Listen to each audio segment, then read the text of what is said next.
Hello students, welcome to board prep. कैसे हैं आप सब? आई थिंक सब बढ़िया ही चल रहा होगा अभी। ठीक है, सो अभी हमने आपका चैप्टर 2 स्टार्ट कर लिया है, जिसमें Nelson Mandela a long walk to freedom start किया है अभी हमने। और पहले लेक्चर में हमने डिटेल में पूरा चैप्टर पढ़ा अच्छे से, and then we did the NCERT questions सारे डिटेल में। उसके बाद अब हमने अपने पुराने वाले लेक्चर में we did our extract based questions, जिसमें हमने ऑलमोस्ट पूरा चैप्टर दोबारा ही पढ़ लिया अच्छे से। ठीक है, so I hope there is no confusion. And अब आपको इतनी बार क्योंकि हम सारी चीज़ें डिस्कस कर चुके हैं, सो आई डोंट थिंक अब जो लॉन्ग आंसर्स हैं उनमें लिखने के लिए आपके पास जो मटेरियल होगा वो कम होगा। ठीक है, फिर भी we will be doing all the questions, किस किस तरीके से डिस्क्रिप्टिव फॉर्म में क्वेश्चंस आपसे पूछे जा सकते हैं। एंड जैसा कि हम पहले भी डिस्कस कर चुके हैं कि किस किस तरीके के क्वेश्चंस आते हैं। कैरेक्टर स्केच आता है, या फिर आपके किसी दो कैरेक्टर्स के बीच में कंपैरिजन आता है। ठीक है, and then we have value based, मतलब हमने उस चैप्टर में से क्या वैल्यू उठाई है, क्या हमें मैसेज मिला है, क्या सीखने मिला है हमको। ठीक है, सो इस तरीके के आई थिंक क्वेश्चंस आते हैं आपके सारे। ठीक है, तो अभी स्टार्ट कर लेते हैं हमारे लॉन्ग आंसर्स क्वेश्चंस। ठीक है,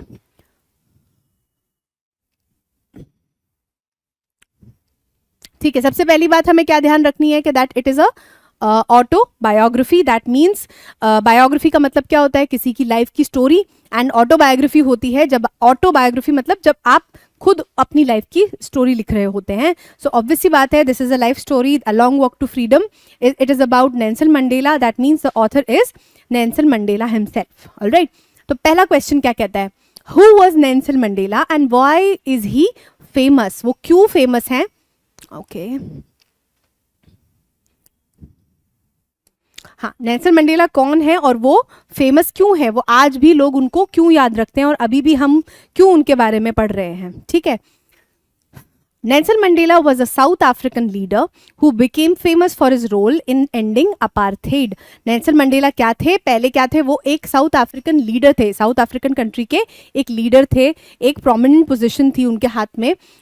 फिर उन्होंने क्या किया, जो मतलब वो फेमस अल्टीमेटली क्यों हुए, क्योंकि उन्होंने एक सिस्टम था apartheid, that was a system, a political system of racial discrimination against black people, उसको एंड किया उन्होंने। ठीक है, अ सिस्टम, अपार्थाइड मतलब अपार्थाइड के बारे में ही आपको बताया है, a system of racial segregation मतलब अलग करके रखना, and discrimination in South Africa. He fought for black people's rights all his life and subsequently became the first black president of South Africa. He is also known for his autobiography Long Walk to Freedom, where he shared his life story. फिर उन्होंने क्या किया, वो black peoples के जो rights थे उनके लिए लड़े, उनके मतलब उन्होंने फिर जितने भी उनके ह्यूमन बेसिक राइट्स थे उन सब के लिए उन्होंने फाइट करी। And ultimately they they with the help of ANC, that is African national Congress, उसकी हेल्प से उन्होंने क्या किया, फर्स्ट डेमोक्रेटिक गवर्नमेंट इंस्टेट करी। कहाँ पे? साउथ अफ्रीका में। ऑलराइट, अच्छा, आप यहाँ पे ना वो जेल वाला पॉइंट भी लिख सकते हैं कि he was imprisoned for,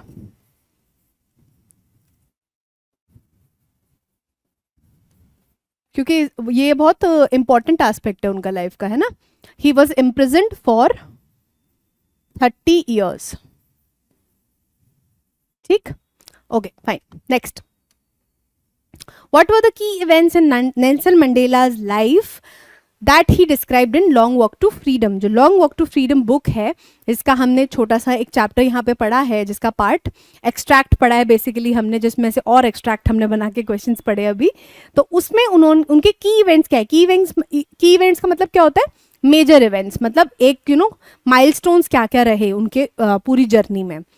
In Long Walk to Freedom, Nelson Mandela detailed several key events in his remarkable life. Remarkable क्यों है? Because he ended a century-long unjust system of apartheid. ठीक है, कई सारे जो events थे वो उन्होंने बताए हैं उसमें।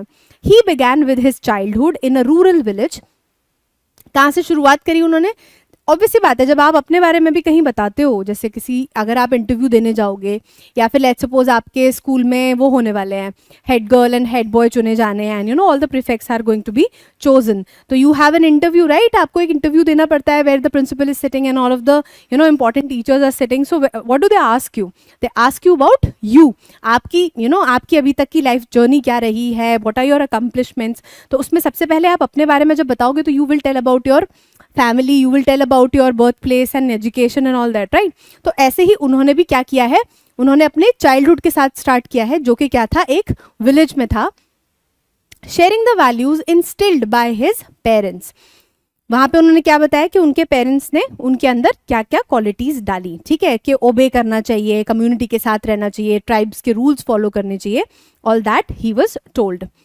He described his entry into politics, his involvement in the ANC, that is African National Congress, and his early activism against apartheid's injustices. उसके बाद फिर उन्होंने बताया कि उनकी एंट्री पॉलिटिक्स में कैसे हुई, क्यों, क्या वो इवेंट्स थे जिसकी वजह से उनको पॉलिटिक्स में एंट्री लेनी पड़ी, एंड क्या मोटिवेशन था उसके पीछे. फिर जब वो पॉलिटिक्स में एंटर हुए, उन्होंने जो यू नो क्या है, ये पार्टी है, पॉलिटिकल पार्टी ज्वाइन करी, उसके पीछे क्या मोटिवेशन था. उसके बाद एंड हिज अर्ली एक्टिविज्म, मतलब जब स्टार्टिंग में एक्टिविस्ट के तरीके से वो आगे बढ़े, जब उन्होंने रिपेंट करना स्टार्ट किया यू नो इस सिस्टम को एंड करने का, उसके बारे में बताया गया है. और अगेंस्ट द अपार्थीड इनजस्टिसेस, मतलब जो आपके अपार्थीड की वजह से जो इनजस्टिसेस हो रही थी, इसके खिलाफ उन्होंने लड़ने के इवेंट्स बताए हैं, ठीक है.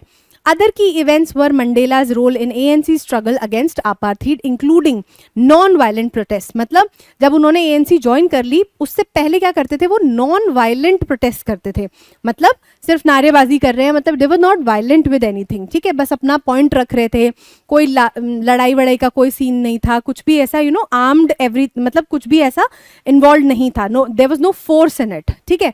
एंड हिज सब्सिक्वेंट अरेस्ट, और इसी के साथ में उनकी जो अरेस्ट हुई, उनको गिरफ्तार कर लिया गया, उसके बारे में बताया है.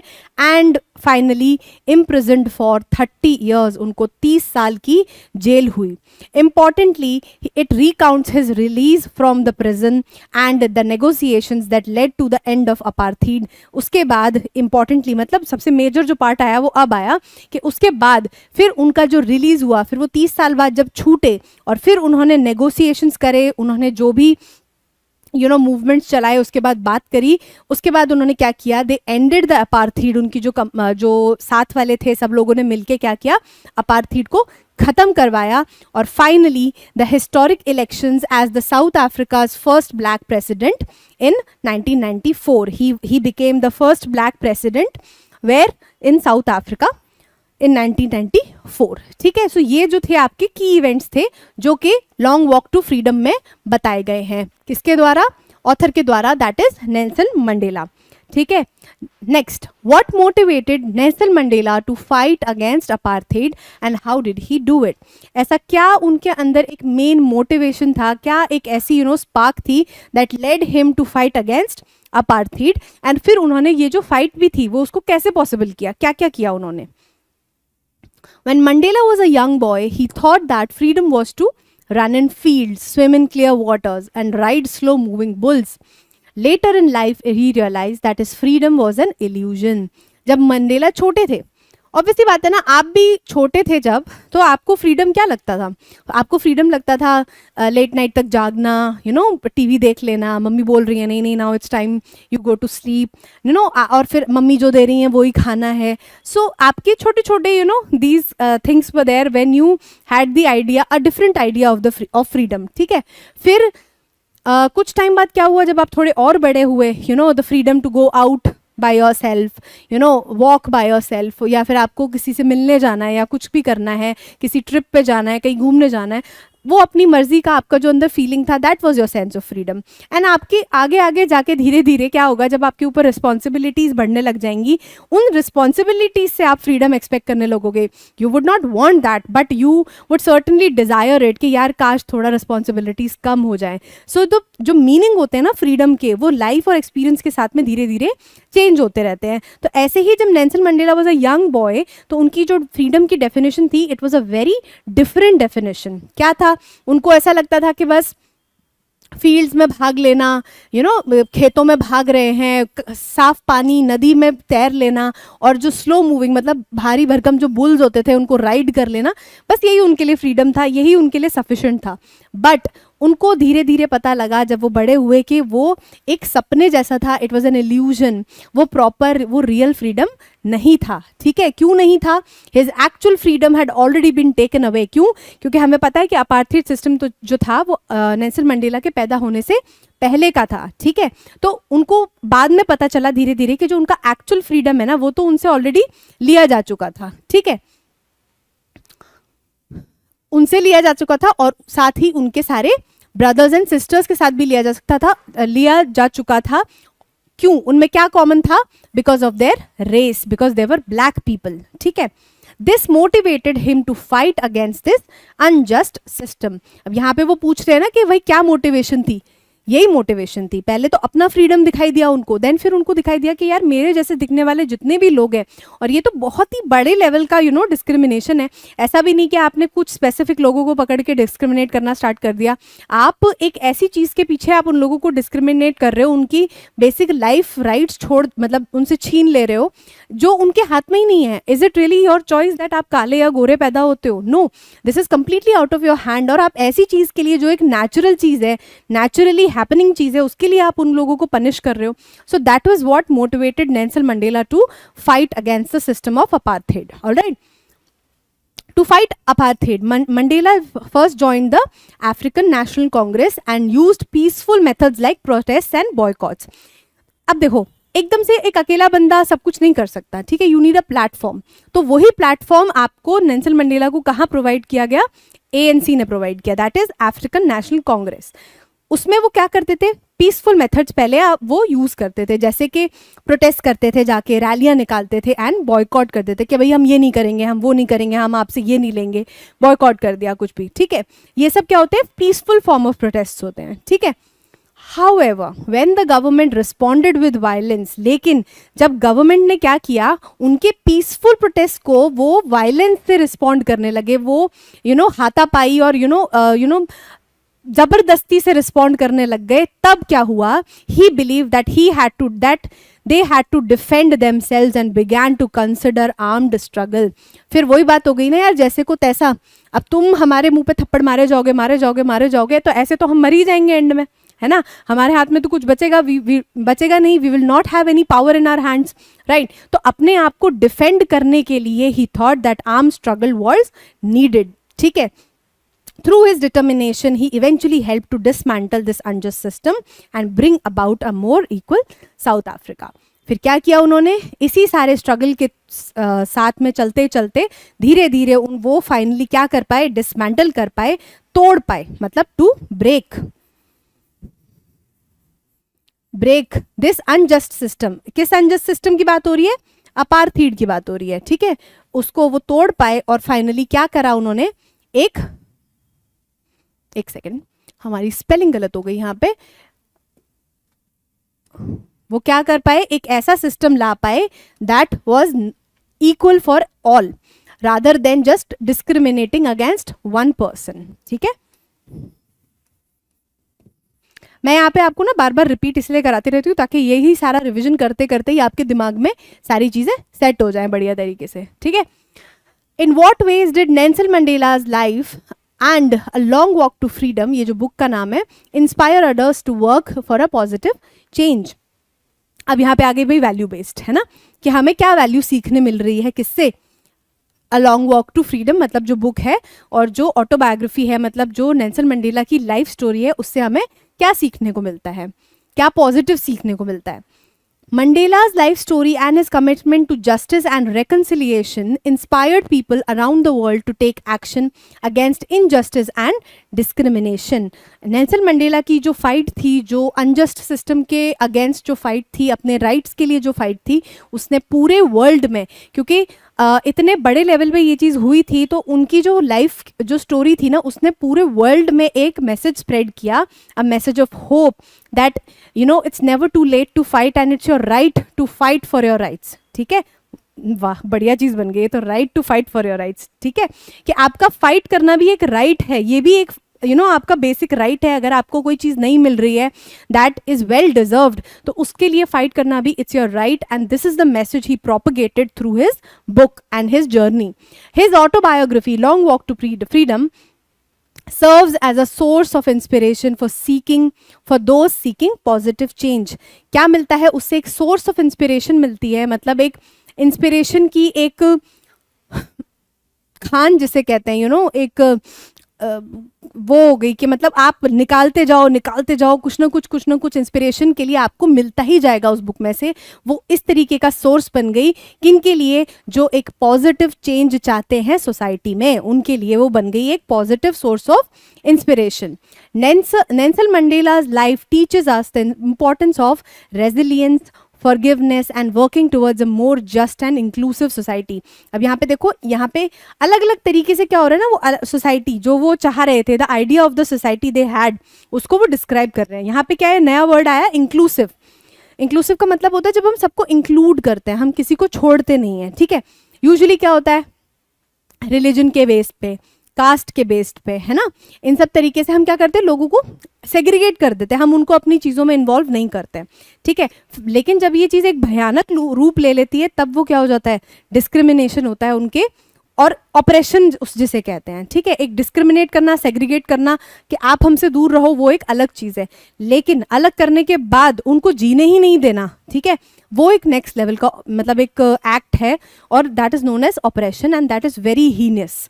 ठीक है, His story reminds us that even in the face of great adversity, मतलब उनकी स्टोरी हमें बार बार याद दिलाती है जब भी हम इस चीज़ को पढ़ेंगे कि एडवर्सिटी मतलब जब एडवर्स सिचुएशंस हो, मतलब आपके अकॉर्डिंग सिचुएशन ना चल रही हो, आपके हिसाब से चीज़ें ना चल रही हो, positive change is possible through determination and peaceful means कि हमेशा एक चेंज आएगा that is going to be positive in nature, जो हेल्प करेगा आपको उस सिचुएशन से निकलने के लिए, उस प्रॉब्लम को फेस करने के लिए. तो अगर आपके अंदर ग्रिट है, आपके अंदर डिटर्मिनेशन है, then surely you would be able to overcome all these problems. ये हमें सीखने मिलता है. ठीक है, next, how did Nelson Mandela's time in prison shape his beliefs and actions.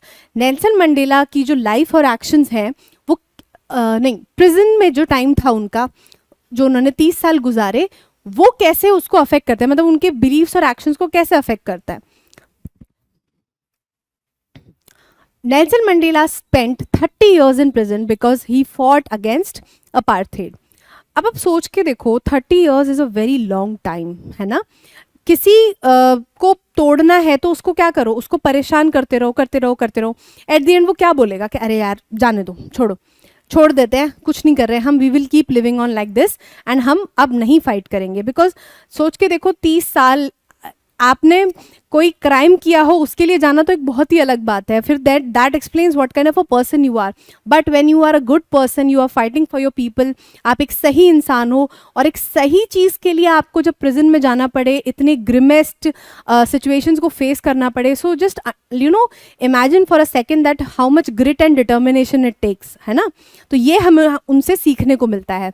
During that time he endured many hardships. जाहिर सी बात है कि प्रिजन का टाइम और उससे पहले का भी और उसके बाद का भी जो टाइम है, that was not easy for him.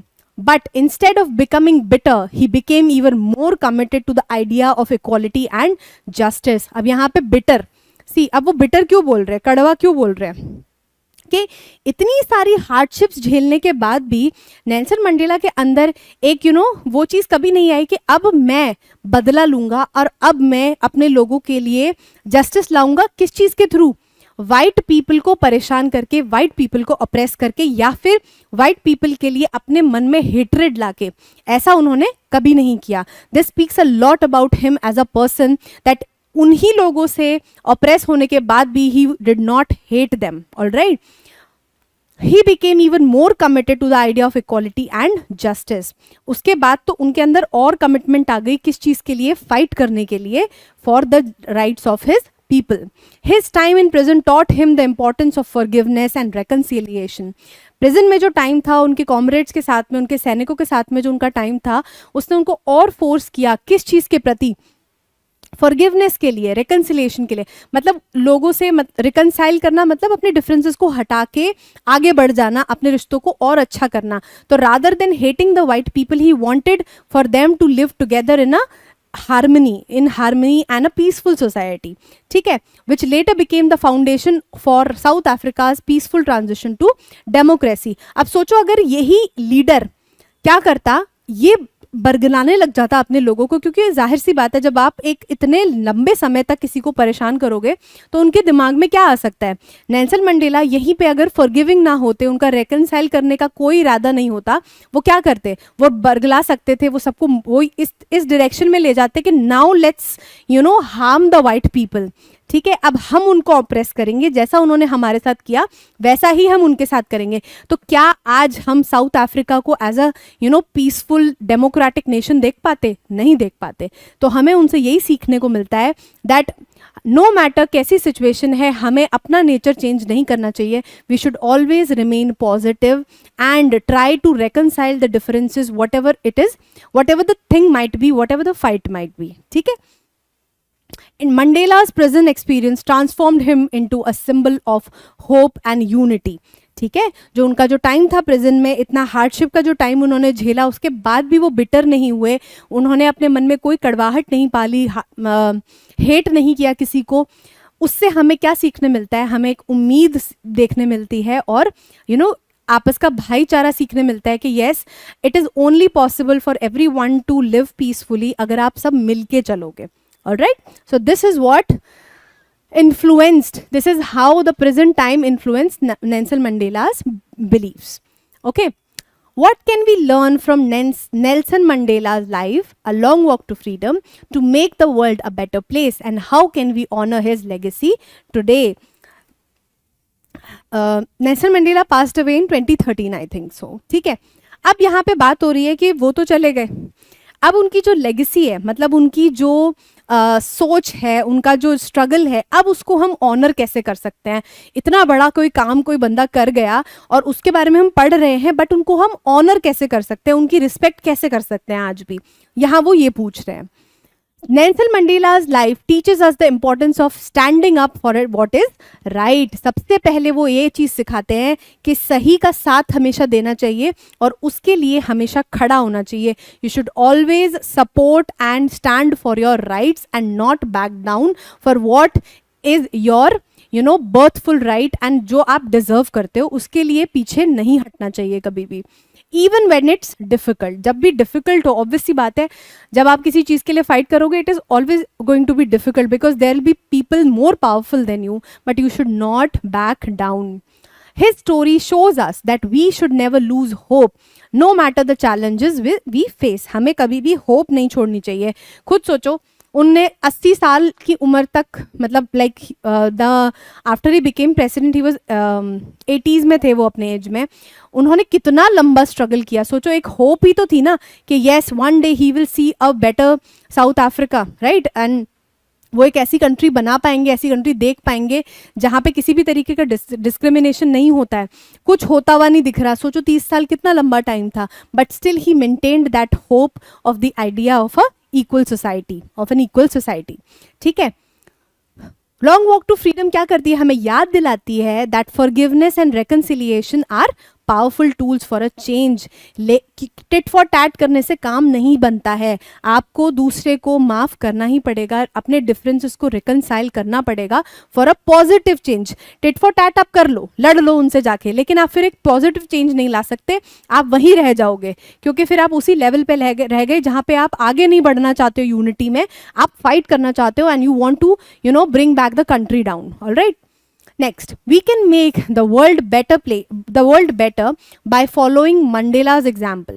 क्या कर सकते हैं हम? अब जब हम सेकंड पार्ट में बात कर रहे हैं कि यहाँ पे मंडेला उनसे इंस्पायर होके हम वर्ल्ड को एक बेटर प्लेस कैसे बना सकते हैं, उसका आंसर है यहाँ पे दैट हम ऐसा कर सकते हैं मंडेला का एग्जाम्पल फॉलो करके. किस चीज़ की तरफ काम कर सकते हैं? इक्वालिटी की तरफ, पीस की तरफ और जस्टिस की तरफ in our own lives and communities. हम किसी भी तरीके का डिस्क्रिमिनेशन अपने मन में ना पालें, किसी और के प्रति, ठीक है, चाहे वो रिलीजन हो, कास्ट हो, किसी के स्किन का कलर हो, हम उसके लिए अपने मन में कोई भी डिस्क्रिमिनेशन ना पालें, ठीक है। We can honour Mandela's legacy by promoting equality, fighting against discrimination and working towards reconciliation in our own communities in the world. We can also learn from his leadership qualities and his dedication to justice and peace. तो हम यही सीख सकते हैं कि अपने and पे, अपनी आसपास में, फैमिलीज़ में, जैसे आपने देखा होगा कि कुछ लोग, क्या होता है, किसी किसी के घर में किसी एक स्पेसिफिक काम करने वाले लोग आते हैं, उनके लिए वो बर्तन अलग रख देते हैं। So these are like very wrong things to do, you should treat everybody equally. वो आप ही के जैसे हैं, भगवान ने उनको बनाया है, आप कोई अलग से नहीं आए। जस्ट बिकॉज दे आर आपसे पैसे में थोड़े पीछे हैं, वेल्थ में थोड़े पीछे हैं, doesn't mean that they are not human beings, alright. तो इस तरीके की छोटी छोटी चीज़ें हैं जो आप अपने लाइफ में चेंज कर सकते हैं, या फिर आप दूसरों के लाइफ में आप थोड़ा फोर्स कर सकते हो, उनको समझा सकते हो कि दिस इज़ नॉट राइट। तो इसी के थ्रू हम नेल्सन मंडेला की जो लेगेसी है उसको आज भी अपनी लाइफ में ऑनर कर सकते हैं। एंड लास्ट, एक सबसे मेजर चीज़ क्या है, उनकी लीडरशिप। उनका अब एक बात बताओ, वो इतने ऊंचे पोजीशन पे पहुंचे तो उनके अंदर लीडरशिप क्वालिटीज़ तो रही होंगी ना, जब उन्होंने पूरा नेशन अपने पीछे लगा लिया, है ना। तो उनकी लीडरशिप क्वालिटीज हम सीखेंगे एंड उनका dedication for justice and peace. कभी ना कभी एक पॉइंट ऐसा आया होगा when he was a powerful man, है ना, उनके पास पैसा होता, उनके पास एक एक अपॉर्चुनिटी होती है एक अच्छी लाइफ जीने की, बट उन्होंने ऐसा नहीं किया। उन्होंने अपनी चीज़ें, अपना जो डिटर्मिनेशन था वो कभी छोड़ा नहीं। So that is what we can learn from him in for our lifes, alright. Next, what does Mandela call an extraordinary human disaster? Starting में वो क्या कहते हैं, एक टर्म उन्होंने यूज करी है, that is an extraordinary human disaster. वो किस चीज को बोल रहे हैं, ये चीज वो यहाँ पूछ रहे हैं। Nelson Mandela referred to apartheid as an extraordinary human disaster. Obvious सी बात है, एक्स्ट्राऑर्डिनरी मतलब अलग, बिल्कुल जो नॉर्मल कभी नहीं हुआ, ऐसा एक ह्यूमन डिजास्टर था, एक ऐसा एक इवेंट था जो इतना डिजास्टरस था कि इट वॉज सो इनह्यूमेन, जैसे इंसानों को इंसानों की तरह ट्रीट नहीं किया जा रहा था, ऐसा एक सिस्टम था। सो इसलिए उन्होंने इतने हैवी शब्द जो हैं वो उस सिस्टम के लिए यूज करे, जो कि है आपका अपार्थाइड सिस्टम, ठीक है। Apartheid was a government enforced system of racial segregation and discrimination in South Africa. आप सोच के देखो, अभी जो हम वो चाय वाला बात कर रहे थे कि आप बर्तन दूसरे दे देते हो किसी को, सोचो इसी तरीके का डिस्क्रिमिनेशन अगर गवर्नमेंट इन्फोर्स कर दे और इट इज़ अ लॉ, सोच के देखो कि what kind of a society would that be. क्या आप उसमें रहो, चाहे आप किसी भी एंड पे रहो, चाहे आप सुप्रीमेसी वाली एरिया में हो या फिर आप डोमिनेटेड वाले जगह में हो, ऑपरेस्ड वाले जगह में हो, इट इज़ डिफिकल्ट। ऑब्वियसली बात है, not that difficult for the white supremacy people, but still अगर आप उन चीज़ों में बिलीव नहीं करते हो, बीइंग अ वाइट पर्सन, मतलब एक सुप्रीमेसी की पोजीशन में होके इन चीज़ों को फाइट करना इज ऑल्सो वेरी डिफिकल्ट। और जो ऑपरेस हो रहा है वो तो है ही। तो सोचो अगर ऐसी सी जो अनजस्ट चीज़ें हैं वो एक गवर्नमेंट इन्फोर्स करने लगे, तो एक्सटेंट सोचो उस लेवल का, ठीक है। Then, where white people joined hands and formed an alliance against black people, which resulted in one of the harshest and most inhumane society. White लोगों ने क्या किया, आपस के अपने differences solve करके एक allegiance बनाई, किसके against? black people के against। और उसके बाद जो उन्होंने बनाया, जो जिस चीज़ का बेस उन्होंने बनाया, that resulted into the harshest, सबसे harsh and very cruel human society बनी, inhumane society बनी। Mandela called it a disaster because it caused immense suffering and injustice for millions of people based on their skin color. मतलब उन्होंने disaster उसको इसीलिए बोला क्योंकि ऐसी चीज़ जिसमें उनका कोई कंट्रोल नहीं था, जिसमें उनका कोई रोल नहीं था, ऐसी चीज़ के लिए लाखों लोगों को बहुत क्रूअल तरीके से ट्रीट किया गया for a very long time. It led to the widespread inequality, violence and the denial of basic human rights. और इस सिस्टम, इस डिस्क्रिमिनेशन का क्या आगे जाके रिजल्ट हुआ कि उसने इनइक्वालिटी बना दी. जो सोसाइटी थी उसमें एक इनइक्वालिटी बनी कि आप ऊपर हैं और आप नीचे हैं. ठीक है. फिर वायलेंस बन गई. ऑब्वियसली बात है, जब black people started to fight for themselves तो violence was created, violence was happening, क्योंकि वो अपनी राइट्स के लिए लड़ रहे थे. ठीक है. और फिर अल्टीमेटली क्या हुआ? Right to education, right to live freely, marry and all that forming a family, जो बेसिक ह्यूमन राइट्स थे वो भी चले गए थे, ठीक है. Families were torn apart and people were treated unfairly simply because of their race. Obvious सी बात है, जब उन्होंने लड़ना स्टार्ट किया तो जो एक्टिविस्ट थे उनको क्या हुआ, उनको अपनी फैमिली छोड़नी पड़ गई, है ना. एंड फिर फाइनली, और ये सब चीज़ें क्यों हो रही थी, it was happening because of their race, ठीक है. Next, what is the glorious human achievement. उन्होंने दो ही चीज़ें बात करी थी, पहला तो एक ह्यूमन डिजास्टर्स इवेंट था, और दूसरा क्या था, ग्लोरियस ह्यूमन अचीवमेंट. मतलब ये एक बहुत ही दो कंट्रास्टिंग इवेंट्स है जिनको उन्होंने नाम लिया, जिनका उन्होंने टर्म किया. तो इसके बारे में उनका क्या कहना था, वो उन्होंने क्यों बोला अपनी स्पीच में. In the end of his speech, Nelson Mandela refers to the glorious human achievement as the successful transition of South Africa from apartheid to democracy without a destructive and violent civil war. ये भी एक बहुत बड़ी achievement है कि वहाँ पे कोई सिविल वॉर नहीं हुआ. सिविल वॉर का मतलब क्या है, जब जैसे वॉर्स होते हैं आपके कंट्रीज के बीच में, वॉर्स होते हैं, है ना, India Pakistan, India China, you know, all of these, या फिर पाकिस्तान चाइना, ऐसे वॉर्स होते हैं. लेकिन सिविल वॉर क्या होता है, एक वॉर लाइक सिचुएशन जब आपके अंदर अपनी ही कंट्री में क्रिएट हो जाती है, आपस में ही कोई दो ग्रुप्स हैं जो लड़ने लग जाते हैं, they are not countries fighting, ठीक है.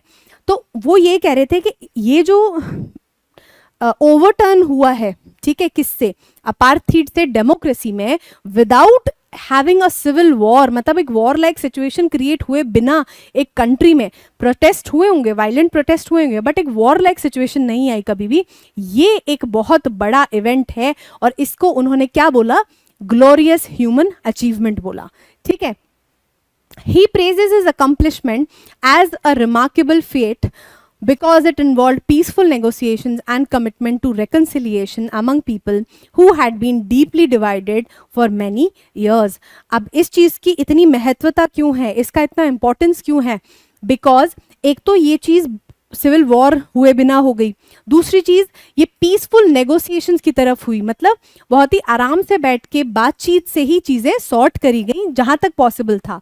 एंड एक कमिटमेंट था रिकन्सिलिएशन का लोगों के बीच में. मतलब जो वाइट्स थे वो क्या करते भाई, वो तो पावर में थे ना, वो फोर्स करते रहते, वो नहीं आने देते उनको ऊपर. लेकिन दोनों ही तरफ से एक रिकन्सिलिएशन की जो होप थी, उससे क्या हुआ, ये इवेंट जनरेट हुआ जिसको हमने बोला अ ग्लोरियस ह्यूमन अचीवमेंट, ठीक है. और इतने सालों के डिफरेंसेस के बाद भी, मतलब देखा जाए तो ये 1-2 साल के डिफरेंसेस नहीं थे, ये जनरेशनल डिफरेंसेस थे.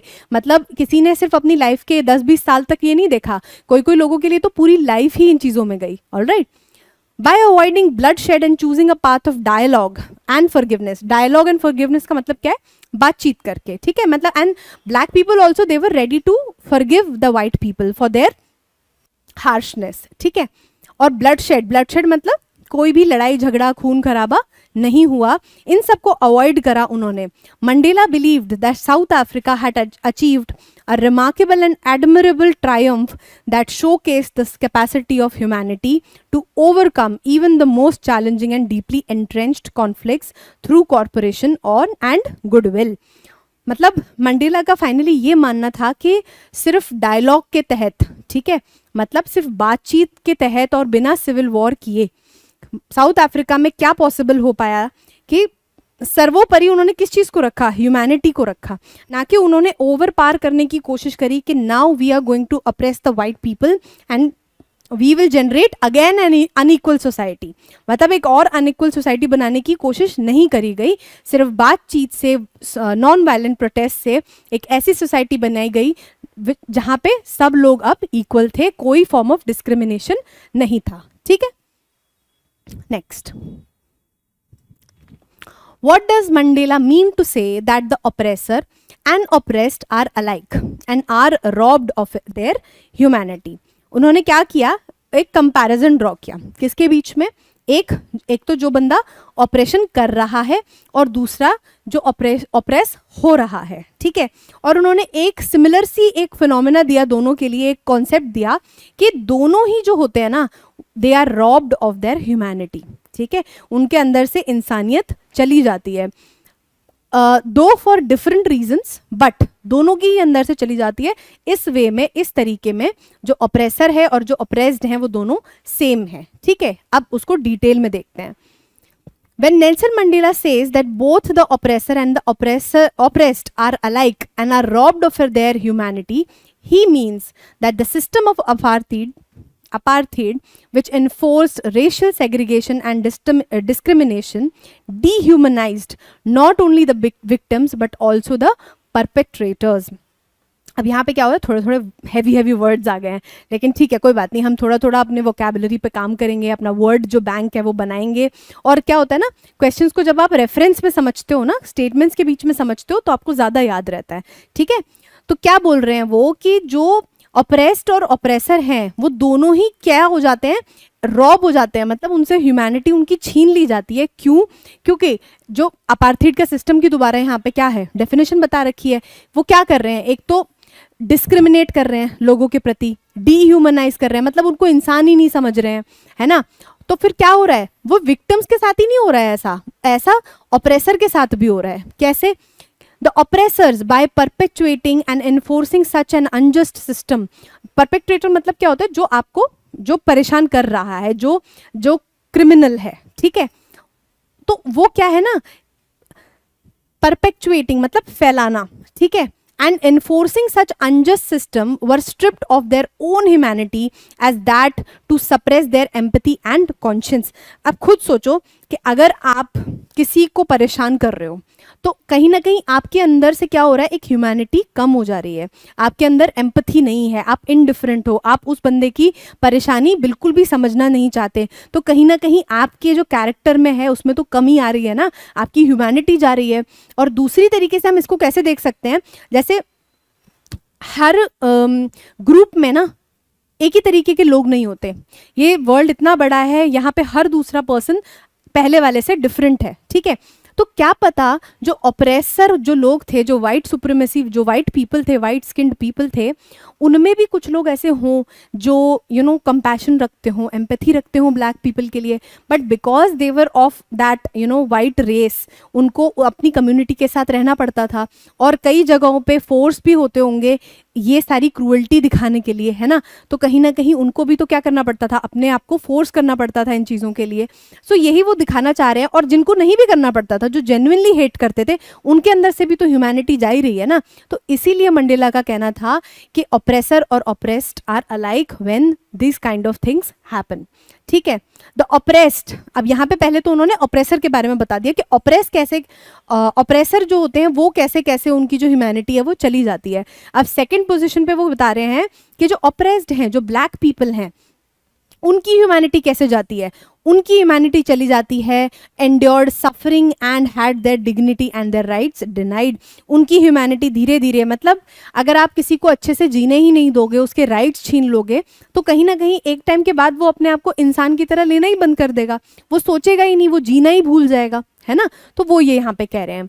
Mandela's message is that apartheid was a moral tragedy that dehumanized everyone involved, and by dismantling it South Africa could restore the humanity and dignity of its people.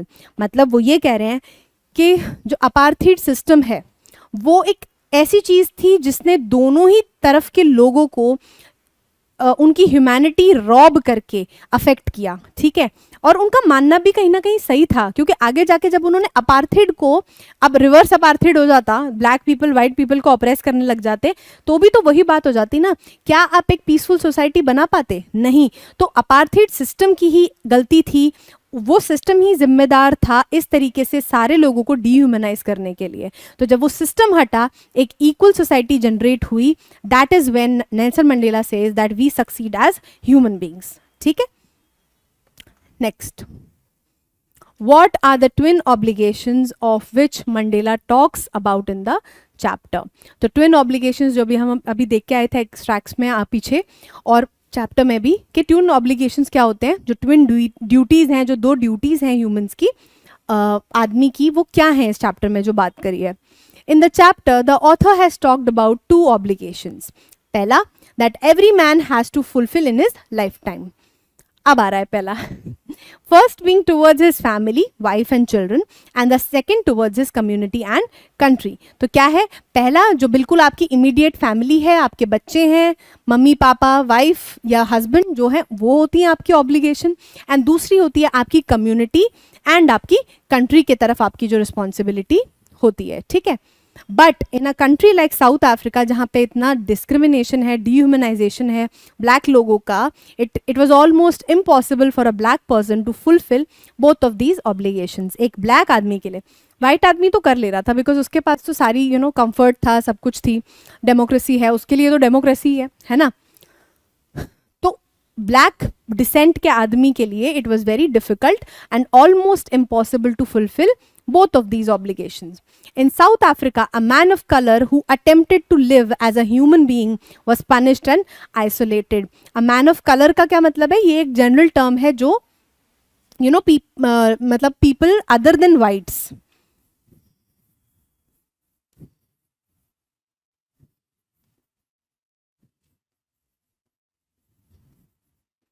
White people के अलावा जो लोग होते हैं ना उनको depict किया जाता है इससे, ठीक है.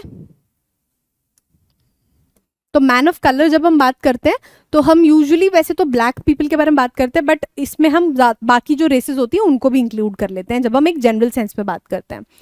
तो साउथ अफ्रीका में अगर एक कोई ब्लैक पर्सन है, वो एक नॉर्मल लाइफ जीना चाहता है, तो उसके लिए भी उसको क्या किया जाता था, पनिश किया जाता था और अकेला कर दिया जाता था, आइसोलेट कर दिया जाता था.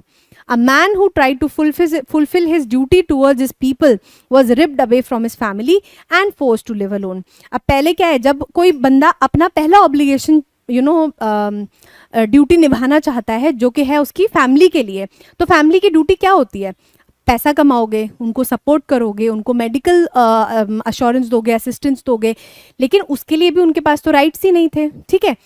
और ऑन दी अदर हैंड अगर आप अपनी कम्युनिटी के लिए लड़ो, आप अपने पीपल के लिए लड़ो, आप अपनी कंट्री के लिए लड़ो, तो उसमें भी क्या होता था, यू वर अ क्रिमिनल. आप क्या कर रहे हो, कंट्री को अपोज कर रहे हो, तो उसमें भी आपको क्या किया जाता था, आपकी फैमिली से दूर कर दिया जाता था and you were isolated and imprisoned. तो दोनों ही तरीके से देखा जाए तो पहला ऑब्लिगेशन करने जाओगे फुलफिल तो भी आपको पनिश किया जाएगा, और दूसरा ऑब्लिगेशन आप फुलफिल करना चाहोगे तो भी आपको पनिश किया जाएगा, ठीक है. So it was very difficult for a black man to fulfil either of the obligations in South Africa, ठीक है. Next, what was the policy of apartheid, what was its impact on black people. See, अभी तक हम क्या बोलते हैं कि apartheid was a unjust system और पॉलिटिकल सिस्टम था जिसमें क्या होता था, डिस्क्रिमिनेशन होता था. अब हम थोड़ा डिटेल में देखेंगे कि उसकी एट्रीब्यूट्स क्या थी, उसकी कैरेक्टरिस्टिक्स क्या थी उस सिस्टम की. Apartheid was a government policy in South Africa. See, अब यहाँ पे ये एक डिस्क्रिमिनेशन नहीं है जैसे इंडिया में हमने देखा है कि यूजुअली क्या होता है, कास्ट बेस्ड थोड़ा सा डिस्क्रिमिनेशन रहता है और रिलीजन बेस्ड थोड़ा डिस्क्रिमिनेशन रहता है, but it is not government enforced, ठीक है. तो अब आप उस चीज़ की एक्सटेंट समझो, उस चीज़ की तीव्रता समझो. जब हम बात कर रहे हैं कि अपार्थाइड जो सिस्टम था वो गवर्नमेंट की पॉलिसी थी, मतलब it was law over there, rule था in South Africa that was prevalent in the 20th century. 20th जो सेंचुरी थी, मतलब 1900s वाली जो पूरी सेंचुरी थी उसमें प्रेवलेंट थी, उसमें उसका it was prominent at that time. It enforced strict racial segregation where black people were treated unfairly and separately from the white people. तो वो क्या करता था, enforce क्या करता था, segregate करता था, मतलब अलग करता था किनको, black लोगों को white लोगों से, ठीक है. And it was very strict, very rigid. ऐसा नहीं था कि हाँ अरे हाँ कोई बात नहीं, चलो आप यहाँ मत आओ, यहाँ मत आओ. No, they were thrashed, they were beaten up for मतलब slightest of the things. इतना ज़्यादा harsh था वो. Under apartheid, black South Africans faced discrimination, were forced to live in specific areas called townships. उनको हर जगह रहने की भी इजाज़त नहीं थी. स्पेसिफिक एरियाज थे जो टाउनशिप्स थे, मतलब जो मेन वाले जो शहर होते थे उनसे दूर उनको रखा जाता था, उनको अपने एरिया में आने नहीं दिया जाता था. एंड हैड लिमिटेड और नो एक्सेस टू एजुकेशन. पहली बात तो लिमिटेड होती थी, कम एजुकेशन होती थी, थोड़ा बहुत पढ़ने दिया, या फिर किसी किसी जगह पे तो बिल्कुल ही आपको एक्सेस नहीं है, किसके लिए, पढ़ाई लिखाई के लिए, एजुकेशन के लिए, ठीक है. जॉब्स, ऑब्वियसली बात है, when you don't have education आपको जॉब भी नहीं करने देंगे वो, because they want to instill slavery. And basic rights, और बाकी भी जो बेसिक राइट्स थे वो उनसे छीन लिए जाते थे. They were not allowed to vote and their movement was restricted. पहली बात, किसी भी डेमोक्रेसी ये गवर्नमेंट बनाने के लिए ब्लैक पीपल को वोट करने का अधिकार नहीं था, और उनकी मूवमेंट भी रेस्ट्रिक्टेड थी कि वो कहाँ किधर कब जा सकते हैं, वो भी रिस्ट्रिक्शंस थी, and it was government imposed. Keep that in mind. Apartheid had a devastating impact on black people, causing suffering, poverty and inequality. क्या था कि एक devastating impact था किन लोगों पे, ब्लैक लोगों पे, और वो क्या बना रहा था, क्या किस तरीके से अफेक्ट कर रहा था. पहली बात, दे वर सफरिंग, ठीक है, पॉवर्टी थी, they did not have money, education नहीं है, जॉब नहीं है, तो क्या करेंगे फिर. एंड इनइक्वालिटी तो ऑब्वियसली बात है, that was the very basis of apartheid system. ठीक है. Then it led to protest and international condemnation. Condemnation मतलब जब आप किसी की वो करते हो, क्या बोलेंगे, कंडेम करते हो किसी के एक्शंस को, मतलब आप बताते हो, बोलते हो साफ साफ कि येस दिस इज रॉन्ग. ठीक है. Until it was finally dismantled in the early 1990s with Nelson Mandela becoming the country's first black president in 1994. फिर लास्ट में क्या हुआ, जब धीरे धीरे इसके खिलाफ एक्शंस लिए गए, नॉन वायलेंट प्रोटेस्ट हुए इंटरनेशनल लेवल पे.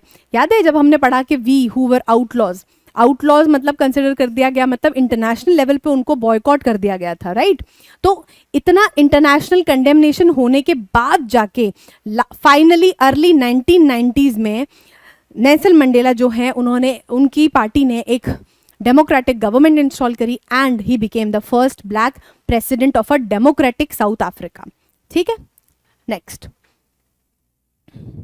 explain the significance of freedom for individuals and its crucial role in the advancement of civilization and humanity as outlined in the book Nelson Mandela A Long Walk to Freedom.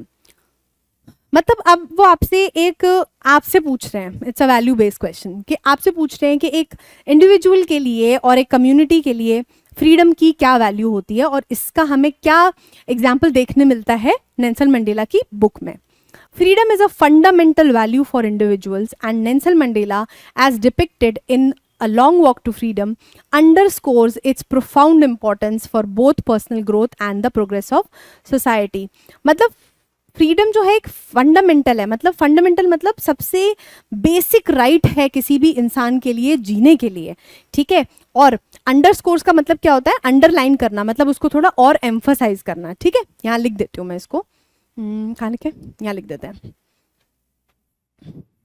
Underscore का मतलब होता है to emphasise.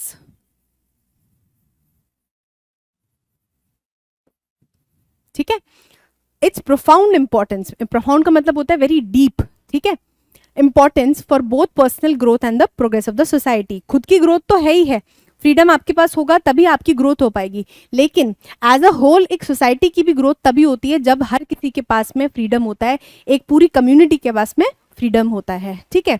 Freedom allows individuals to express themselves, pursue their dreams and contribute to their community. Freedom अगर आपके पास है कुछ भी choose करने का, अपना करियर पाथ चूज करने का, लोगों के लिए कुछ करने का, अपनी फैमिली को आगे बढ़ाने का, तभी जाके एक सोसाइटी जो होती है वो आगे बढ़ पाती है, और आप क्या करते हो, कम्युनिटीज को कंट्रीब्यूट कर पाते हो. मतलब अपनी, अब आप भी खुश नहीं रहोगे तो आप क्या अपने आसपास के लोगों को कंट्रीब्यूट करोगे, right. When you have a good livelihood, आपके पास एक अच्छी सोर्स ऑफ इनकम है, आप क्या सोचते हो कि यार मैं किसी की एजुकेशन को सपोर्ट कर देती हूँ, या फिर मैं किसी गरीब को हेल्प कर देती हूँ, या मैं आज एक बहुत छोटी सी बात है कि मैं आज खाना डोनेट कर देती हूँ कहीं. तो ये सब कब हो पाएगा, जब आपके खुद का पेट भरा होगा, जब आपके घर में सफिशिएंट चीजें होंगी आपके लिए. तो ये सब कमाने का, ये सब करने का, पढ़ने लिखने का जब आपके पास फ्रीडम होगा, तभी तो आप एज अ होल एक सोसाइटी को भी हेल्प कर पाओगे, right. So that is what we learn from the book. Moreover, it fosters justice, inequality and human rights, all of which are vital for a civilized and humane society. तो जो freedom है ना, उसी की वजह से क्या होता है, एक ह्यूमेन सोसाइटी बन सकती है, एक सिविलाइज सोसाइटी बन सकती है, जहाँ पे हम एक दूसरे को रिस्पेक्ट करते हैं और as a whole society grow करने की कोशिश करते हैं. ठीक है. Mandela's journey highlights how the struggle for freedom not only empowers individuals but also serves as a catalyst. Catalyst अभी हम पीछे देख के आए थे कि कैटलिस्ट क्या होता है, कोई भी एक ऐसी चीज़ जो क्या करती है, किसी भी प्रोसेस को स्पीड अप करती है। यूजुअली हम क्या होता है केमिकल रिएक्शंस में इसको यूज़ करते हैं, कोई भी एक ऐसा एलिमेंट जिसको हम रिएक्शन में ऐड करें तो उस प्रोसेस को वो तेज़ कर देता है, ठीक है।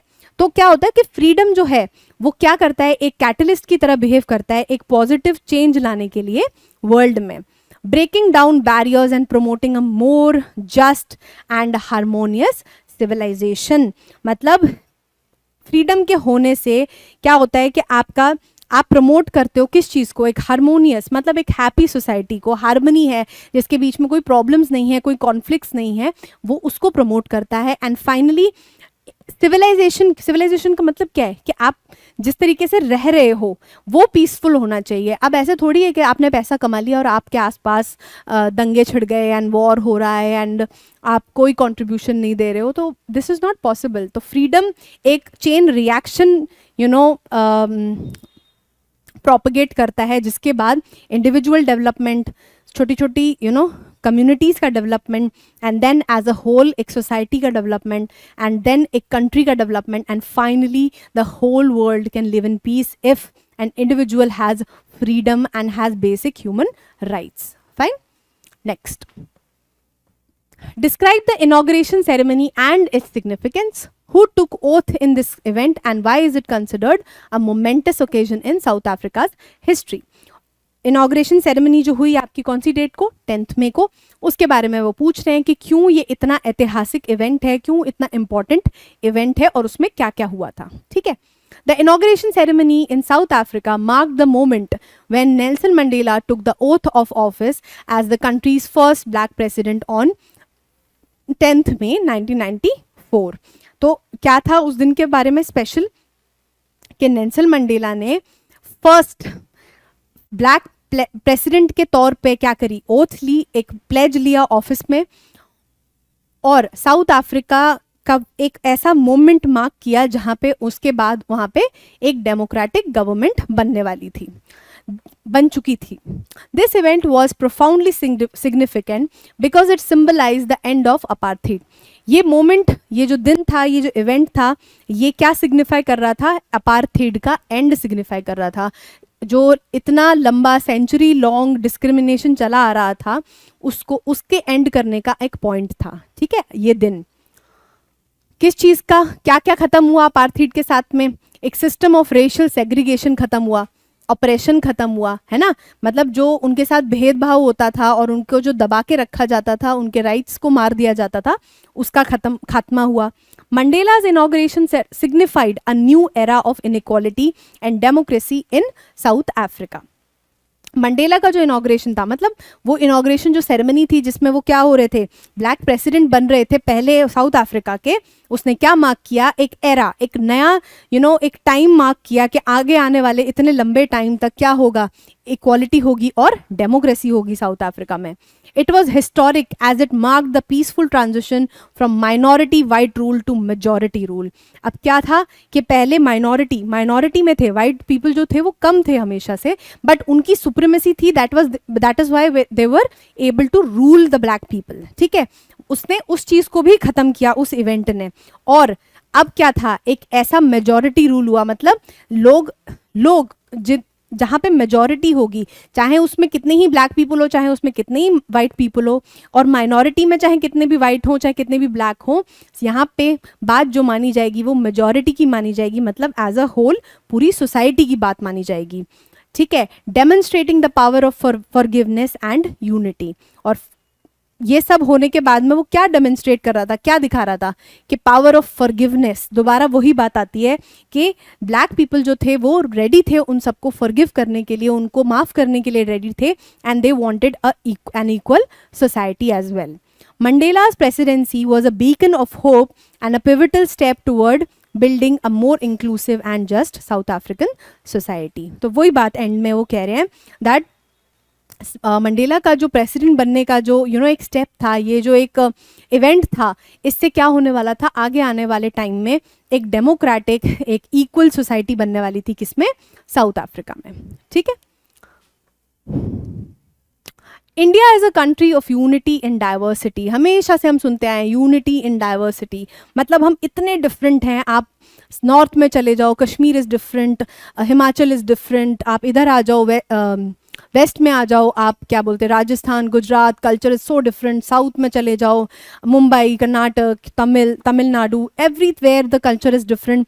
फाइनली हमारा जो ईस्टर्न साइड है and the West Bengal side, Jharkhand, all these cultures are so different, but still हम एक कंट्री हैं, we respect each other and we are a prime example of unity in diversity. ठीक है. Can you explain any type of discrimination in India on the basis of color or creed? अब वो यहाँ पे पूछ रहे हैं कि क्या आप किसी भी तरीके का डिस्क्रिमिनेशन जो इंडिया में एग्जिस्ट करता है उसको आप एक्सप्लेन कर सकते हो. In India, discrimination has historically occurred, including cases based on factors such as skin color or religious beliefs. India में जो है बिल्कुल हुआ है डिस्क्रिमिनेशन, किस किस के बेसिस पे, और हिस्टोरिकली अकर्ड का मतलब क्या है, हिस्ट्री में होता आ रहा है काफ़ी टाइम से, अलग अलग इंस्टेंसेस पे. ठीक है. किस किस के बेसिस पे हुआ है? स्किन कलर के बेसिस पे हुआ है, रिलीजियस बिलीव्स के ऊपर हुआ है. ठीक है. One example is caste based discrimination, और इसका एक बहुत प्रोमिनेंट जो पार्ट है वो है आपका कास्ट बेस्ड डिस्क्रिमिनेशन. मतलब अलग अलग कास्ट, मतलब आप जैसे राजपूत हैं, पंडित हैं, एससी हैं, एसटी हैं, ये ओबीसीज हैं, ये इस तरीके की जो कैटेगरीज हैं इसके बेसिस पे जो डिस्क्रिमिनेशन होता है वो हमारे इंडिया में प्रोमिनेंट रहा है. Where people are treated unequally based on their social caste, जो उनकी कास्ट है उसके बेसिस पे उनको ट्रीट किया जाता है. हमारे यहाँ मतलब जब हम इस रेफरेंस में बात कर रहे होते हैं तो skin colour is not that important. ठीक है.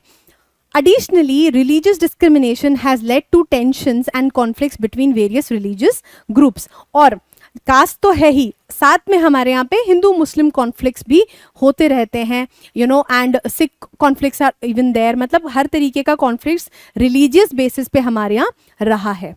Although progress has been made through legal measures and increased awareness, challenges remain in achieving full equality and social harmony among India's diverse population. हालांकि काफ़ी आगे आ गए हम, प्रोग्रेस है हमारे बीच में, लेकिन फिर भी देखा जाए तो बिल्कुल अंदरूनी लेवल पे हम इन चीज़ों को पीछे अभी नहीं छोड़ पाए हैं एज अ होल सोसाइटी.